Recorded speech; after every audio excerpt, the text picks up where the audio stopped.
Hi everyone, this is Esther Minowa. Welcome to my channel Pure Soul Astrology. जब से मैंने अपना channel start किया है, ऑलमोस्ट 4 months होने वाले हैं. I've been making videos on different topics. चाहे एस्ट्रोलॉजी है, न्यूमरोलॉजी है, और आपका वास्तु है, एस्ट्रो वास्तु है, स्विच वर्ड्स हैं, नक्षत्रास हैं, रुद्राक्ष की मैंने सीरीज शुरू की हुई है. और स्टार्टिंग में मैंने आप लोगों को सबको जो ये प्लैनेट्स की एनर्जीज हैं इसके बारे में एक्सप्लेन किया था कि अगर हम ये समझ जाएं कि हमारे प्लैनेट्स हमसे चाहते क्या हैं, उनका प्लैनेटरी बिहेवियर अगर हम समझ जाएं तो हमारे लिए अपनी दशा के फलों को समझना आसान हो जाएगा. इन एनर्जीज को हम समझे कैसे? अब यही सवाल उठता है. मैं तो एस्ट्रोलॉजर हूँ, मैंने स्टडी किया है इनको सबको, प्लैनेट्स को अच्छे से, नक्षत्रों को. मुझे मालूम है ये क्या चाहते हैं, इनका बिहेवियर पैटर्न क्या है. लेकिन मुझे सुनने वाले बहुत सारे लोग नहीं जानते होंगे असल में कि ये प्लैनेट्स क्या चाहते हैं.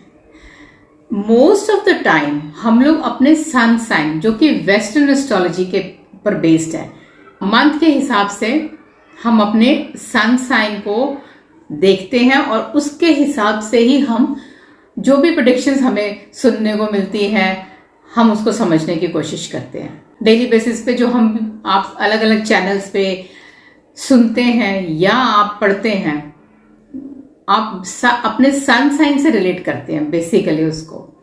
हर किसी को नहीं मालूम कि उनका मून साइन क्या है. अब मून राशि क्या होती है? मून राशि वो होती है जैसे हमारे ये, जैसे आप चार्ट में देख रहे हैं, ये है 12 हाउसेस. फर्स्ट से लेके 12 घर हैं. 1 2 3 4 5 6 7 8 9 10 11 12.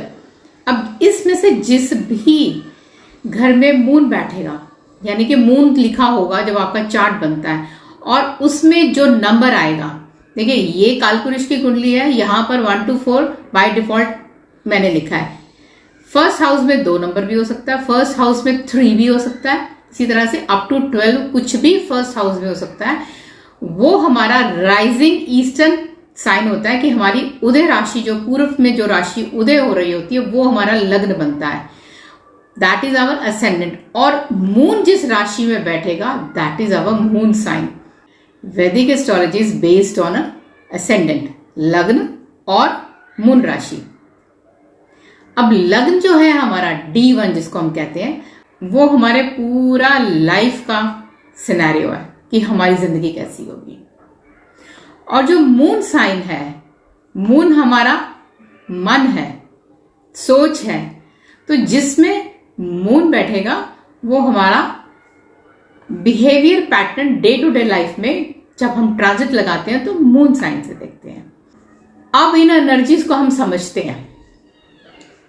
प्लैनेट्स कैसे हैं? सन से लेके हमारे 9 प्लैनेट है, जिसमें राहु और केतु जो है शेडो प्लैनेट्स माने जाते हैं. इनको अपनी कोई राशि नहीं दी गई है. तो सन सबसे पहले हम लेते हैं. सोल. अब जिस भाव में, जिस हाउस में आपका सन आ जाएगा, यानी कि आपकी आत्मा उस घर में चली गई. अब हमें जब उस घर के सिग्निफिकेटर्स पता होंगे तो हम समझ सकते हैं कि हमारी आत्मा एक्चुअली में चाहती क्या है हमसे. कभी कभी हमारा लाइफ पाथ बिल्कुल डिफरेंट होता है हमारे मून साइन से, कि हमारा मन क्या चाहता है या हमारी आत्मा क्या चाहती है. वो एक डिससैटिस्फैक्शन जैसे कहते हैं ना, लाइफ होती है हमारी, कि हम जिंदगी जी रहे हैं, काम कर रहे हैं, पर एक कहते हैं ना तलाश जारी रहती है कि पर्पस क्या लाइफ का, सैटिस्फैक्शन क्यों नहीं है. दिस इज अ रीजन कि जहां हमारी आत्मा बसती है, जिस भाव में, उसके कारक तत्व अगर हम समझ लें तो हम उससे रिलेटेड प्रोफेशन भी ले सकते हैं. उससे रिलेटेड जो भी हम चाहते हैं वैसा हम अगर करने लग जाएं तो हमें एक सेटिस्फैक्शन मिलेगी. 5th हाउस में सन गया. 5th हाउस किसका है? लर्निंग का, एजुकेशन का है, और हमारे संतान का है, बच्चों का है. तो ऐसे इंसान की आत्मा कहेंगे ना बच्चों में बसेगी. Very fond of children. सीखने की लर्निंग प्रोसेस उसको हमेशा अच्छा लगेगा, कुछ ना कुछ सीखते रहना अच्छा लगेगा। नेक्स्ट प्लैनेट मून आता है। मून हमारा माइंड है, हमारी सोच है, हमारी इमोशंस है। जिस भी भाव में जाएगा हमारा माइंड, हमारी सोच, हमारी इमोशंस उस घर में चली जाएंगी। ये मून 4th हाउस में आ जाएगा तो हम अपने घर से हमें बहुत प्यार होगा, हमें अपनी माँ से बहुत प्यार होगा। मंगल है, एग्रेशन है, सेनापति कहते हैं इसको, प्रोटेक्शन भी है, एक्टिव प्लैनेट है। तो हमारी एनर्जी जो है उस घर में आ जाएगी जिस घर में ये जाएगा। 6th हाउस में आएगा। 6th हाउस जिम का है, एक्सरसाइज का। हम अपनी एनर्जी उसमें बर्न करना शुरू कर दें अगर। ये है समझना प्लैनेट को, वरना मंगल 6 में तो नेगेटिव तो लड़ाई झगड़ा कराएगा। पर हमने प्लैनेट को जब समझ लिया कि 6th हाउस एक्सरसाइज का है तो मैं क्या करूंगी, मैं जिम जाना शुरू कर दूंगी। हो गया प्लैनेट मेरे काबू में, जो फ्री विल मुझे इस्तेमाल करनी है। तो इसी तरह से नेक्स्ट अगर हम देखते हैं मरकरी, यंग प्लैनेट है, प्रिंस है, जिसके साथ बैठेगा उसका हो जाएगा। बच्चों का क्या है ना, अपने आप उसको 2 मीठी बातें बोलो वो आपका हो जाएगा। एक चॉकलेट दिखाओ तो आपके साथ चल देगा। देखो बच्चा बुद्धि है, इनोसेंट है तो खतरनाक भी है। गलत संगत में पड़ गया तो गलतियां करेगा जबरदस्त वाली। तो इसलिए आपको मरकरी की जो क्वालिटीज हैं जिस घर में है उसको अडॉप्ट जरूर करनी पड़ेगी। 3rd हाउस है हमारे एफर्ट्स है, तो अपने जितनी भी इंटेलिजेंस है वो अपने एफर्ट्स में कन्वर्ट कर दे तो बहुत इंसान अच्छा रिजल्ट मिल सकता है उसको। हायर लर्निंग है 9th हाउस, अपनी लर्निंग में इंटेलिजेंस को यूज करो तो 9th हाउस के अच्छे रिजल्ट्स मिल जाएंगे आपको। जुपिटर है ज्ञान का कारक, विजडम, लक। जिस भाव में गया वो भाव तर गया। 9th हाउस भाग्य भाव है तो सोचो लक कितना अच्छा हो गया। अब वो लक आपका अच्छा रहे तो आप क्या कर सकते हैं, ये हाउस जो है फादर का है, फादर के साथ बॉन्डिंग अच्छी हो जाए तो कोई प्रॉब्लम नहीं। गुरुओं का है, गुरु के साथ बॉन्डिंग हो जाए। हायर लर्निंग का है, कंसल्टेंसी है, काउंसलिंग है, लॉन्ग ट्रेवल्स है। तो कोई एक एक्टिविटी जब दशांतर दशा आएगी आप उसकी अडॉप्ट कर लो, सबसे बेस्ट है। ज्ञान का कारक है, स्टार्ट रीडिंग। कुछ भी ऐसी एजुकेशन लेने शुरू कर दीजिए जो बेसिक से ऊपर हो, तो देखिए आपको कितने अच्छे रिजल्ट्स मिल जाएंगे उसके। अगर आप किसी ऐसे प्रोफेशन में हैं जहां आपको काउंसलिंग करनी है, टीचिंग प्रोफेशन में, तो वेल एंड गुड, फिर तो आप बाय डिफॉल्ट ही कर रहे हैं। लेकिन अगर ऐसा कुछ नहीं कर रहे, try to break out the one significator of that house and implement during that dasha of that planet. Now Venus planet luxury का है, सारे ऐशो आराम देता है ये हमको। ब्रांड है ये, जिस भी भाव में जाएगा उसको हम अपने लाइफ में अगर इंप्लीमेंट कर ले उस भाव के कारक तत्वों को। 7th हाउस है, स्पाउस का है, तो अपने स्पाउस से आप जितना प्यार से रहेंगे, मिलके रहेंगे, देखिए वीनस के रिजल्ट्स कितने अच्छे मिलेंगे आपको। Respect your partner if you are a man, because Venus basically is a women for man. उनके चार्ट में वीनस जो है उनकी वाइफ का रोल, तो अगर वो है तो आप अपनी वाइफ को पूरा रिगार्ड दीजिए। और अगर कोई लेडी की बात कर रहे हैं तो वीनस क्या खूबसूरती है, लग्जरी है, एंजॉय करिए, खूब परफ्यूम लगाइए, अच्छे अच्छे कपड़े पहनिए, सुंदर बनिए। देखिए वीनस के कितने बढ़िया रिजल्ट मिलेंगे। अब वीनस की दशा चल रही है और आपने फटे पुराने कपड़े पहने हुए हैं, शैबी रहते हैं, सोचिए वीनस क्या करेगा बेचारा। वो रिजल्ट देते देते भी कहेगा तो क्या रिजल्ट देगा आपको। आपने तो खुद ही अपने प्लान को खराब कर लिया। वीनस की दशा आए तो शॉपिंग पे जाइए, एंजॉय करिए लाइफ को, खर्चा करिए, 12वें घर में आ गया तो 12वां घर खर्चे का होता है, तो spend some money on yourself. जाइए पार्लर में, जाइए पेडिक्योर कराइए, बॉडी मसाज कराइए, एंजॉय करिए लाइफ को। वीनस और खुश हो जाएगा और अच्छे रिजल्ट देगा। जितना खर्चा करेंगे उतना पैसा आएगा। ये बिहेवियर पैटर्न है इसका। अब हम बात करते हैं सैटर्न की। अब सैटर्न है कार्मिक प्लैनेट, कोल्ड प्लैनेट है। डिसिप्लिन चाहिए इसको, कर्म चाहिए, काम जुट चाहिए जब शनि की दशा है काम करने में। नो लेजीनेस, जितना काम करेंगे, जितना अपने नीचे, अगर आपके नीचे काम एम्प्लॉयज करते हैं उनके साथ अच्छे से रहेंगे तो शनि की दशा बहुत अच्छी जाएगी। आपसे जितना नीचे तबका है उसको रिस्पेक्ट करिए, उनको फीड करिए, उनके साथ अच्छे से बिहेवियर रखिए अपना। शनिदेव प्रसन्न। सबसे पहले कर्म, डिसिप्लिन आप हो जाइए, ऑर्गेनाइज्ड हो जाइए।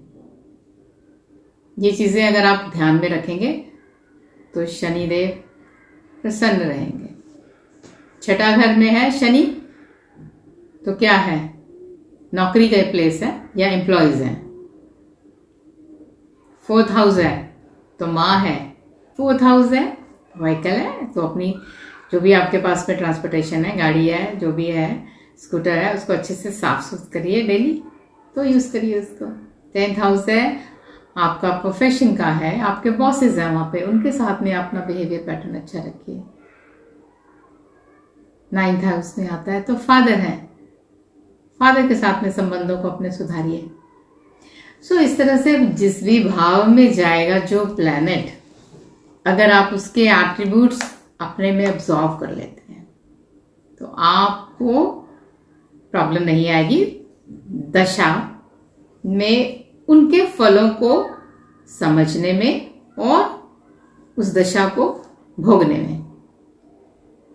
सो अगर आप ये समझ लेते हैं तो आप अपनी फ्री विल को इस तरह से इस्तेमाल करते जाएंगे प्लैनेट्स के बिहेवियर पैटर्न के हिसाब से। Now Rahu is what? Rahu is possessiveness. जिस भाव में जाएगा उसके लिए बड़ा पोजेसिव हो जाएगा। राहु का एक जो बिहेवियर पैटर्न है उसमें यह है कि जिस भाव में जाता है मेटलिस्टिक गेन्स देता है उस भाव से, बट अगर उस भाव में जो भी कोई रिलेशन आता है उसको स्पॉइल करता है। थर्ड हाउस है पराक्रम का, सेल्फ एफर्ट्स का, बढ़ा देगा। मीडिया का है, you will be positive about public speaking, इन सब चीजों को बढ़ाएगा, ठीक है। लेकिन छोटे भाई बहन का वहां रिश्तों को खराब कर देगा। छठे घर में आएगा, यहाँ आपके मामा मामी मौसा मौसी, उनसे रिश्तों को खराब कर देगा। 11th हाउस में आएगा, आपको नेटवर्किंग तो बहुत अच्छी दे देगा, लेकिन आपके रिलेशन में जो ब्रदर सिस्टर्स हैं, आपके जो बड़े भाई बहन हैं, उनके साथ में प्रॉब्लम क्रिएट करेगा। जिस भी भाव में राहु जाएगा वहां पर मेटलिस्टिक चीजों को तो बढ़ा देगा लेकिन रिलेशंस को स्पॉइल कर देगा। स्पेशली ये तब करता है जब उसकी दशा आ जाए और आप जो भी आपका जिनके साथ रिश्ता, आप उनके साथ में रहना शुरू कर दें, टाइम स्पेंड शुरू कर दें, तो ये प्रॉब्लम ज्यादा आएगी। Suppose you are not staying with them, तो शायद ये प्रॉब्लम ओवरकम हो सकती है। केतु डिटैचमेंट है, जिस भाव में जाएगा नहीं चाहेगा, वो भोग चुका है। राहु ने भोगना है, जिस घर में आएगा उस घर के एट्रीब्यूट्स को, लेकिन केतु भोग चुका है। तभी सप्तम का केतु अच्छा नहीं माना जाता है, क्योंकि वो शादी का घर है, आपका पार्टनरशिप का, स्पाउस पार्टनरशिप का घर है। वहां केतु आएगा तो डिटैच करेगा आपको पार्टनर से, तो which is not good for your married life. Rahu आता है तो ओवर पॉसेसिवनेस हो जाती है। राहु का काम है बढ़ाना, तो वो उसमें यहाँ ये रहता है कि डिवोर्स होने के चांसेस बढ़ जाते हैं और प्लैनेटरी पोजीशंस अगर सपोर्ट कर दें तो राहु केतु को इसीलिए 7th हाउस में अच्छा नहीं माना जाता। केतु अगर 8th हाउस में आ जाए तो केतु अध्यात्म का है, ऑकल्ट है ये। तो आप अगर एस्ट्रोलॉजी में, न्यूमरोलॉजी में, टैरो में, जिस भी फील्ड में आपको इंटरेस्ट होता है, ऑकल्ट साइंस में, तंत्र मंत्र भी यही है, आप उसको एक्टिवेट कर लीजिए, केतु की दशा अच्छी निकल जाएगी। तो इस तरह से आप देखिए प्लैनेट्स की एनर्जीज को समझ लीजिए और फिर आप जब उनकी दशा में उनको यूटिलाइज करिए देखिए फ्री विल, ऐसे फ्री विल का मतलब ये नहीं होता कि आपने जो सोचा वो हो गया। कुछ प्लैनेट्स आपको प्रॉमिस भी कर रहे होते हैं आपके चार्ट में। वो प्रॉमिस को कहते हैं ना कि हमें फोर्स थोड़ा देना होता है।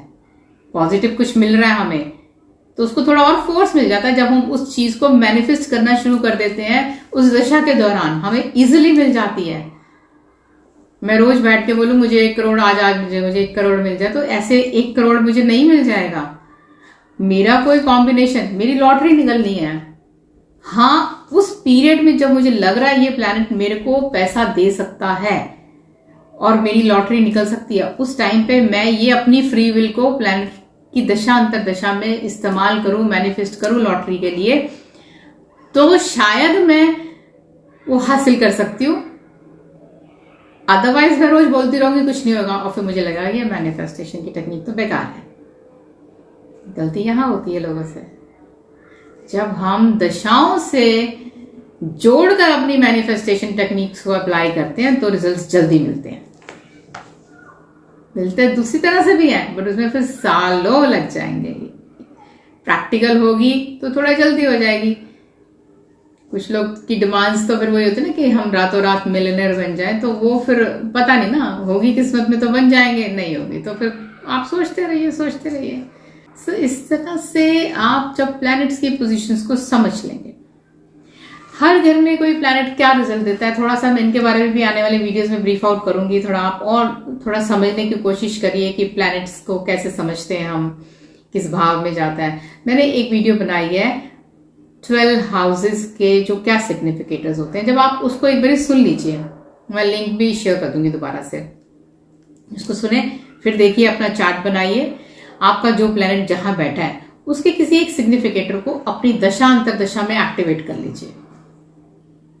अगर नेगेटिव पोजीशन होगी तो उस घर की पॉजिटिव एक्टिविटीज ले लीजिए, आपको प्रॉब्लम नहीं आएगी, वरना तो फिर वो नेगेटिव रिजल्ट तो देने ही देने उसने। 8वां घर स्ट्रेस देता है हमें, लेकिन 8वां घर देखिए LIC एजेंट बनाता है आपको। ये रिसर्च का फील्ड है, एस्ट्रोलॉजी यहीं से निकलती है, मैन्युफैक्चरिंग यहां से निकलती है। मेरी 8वें घर की दशा चल पड़ी है, जो प्लैनेट बैठा है मैं उससे उसको एक्टिवेट कर लेती हूँ, तो मेरे को प्रॉब्लम नहीं आएगी ना 8वें घर की उस दशा अंतर दशा में। केतु मेरा 8वें घर में बैठा है, मेरी केतु की दशा चल पड़ी है, मैं एस्ट्रोलॉजी सीखना शुरू कर देती हूँ, तो 8वें घर की कोई मुझे परेशानी नहीं आएगी, केतु की मुझे कोई परेशानी नहीं आएगी उस दशा की। उस दशा में केतु मुझे परेशान नहीं करेगा। 50 to 60% आप सोच सकते हैं, आप इसको अपना यूटिलाइज कर सकते हैं, एक्टिवेट करके प्लैनेट की एनर्जीज को अपने फेवर में। बाकी थोड़ा बहुत तो कहते हैं ना, कार्मिक जो है हमारा, वो तो हमको भुगतना ही पड़ेगा, बट फिर भी बहुत आसान हो जाता है, बहुत आसान हो जाता है। कभी कभी हमें पता भी नहीं चलती वो दशा कैसे निकल जाती है। सो ये आज का वीडियो है, थोड़ा बेसिक सा मैंने समझाने की कोशिश करी है। एस्ट्रोलॉजी को समझें आप कैसे है, प्लैनेट की एनर्जीज को समझें, so that will help you to overcome your any kind of a crisis if you are having in your दशा अंतर दशा। See you next. Subscribe to my channel, like my videos, share it, press the bell icon button so that you get further notifications of my videos. Thank you very much. Take care. Bye bye. See you next soon.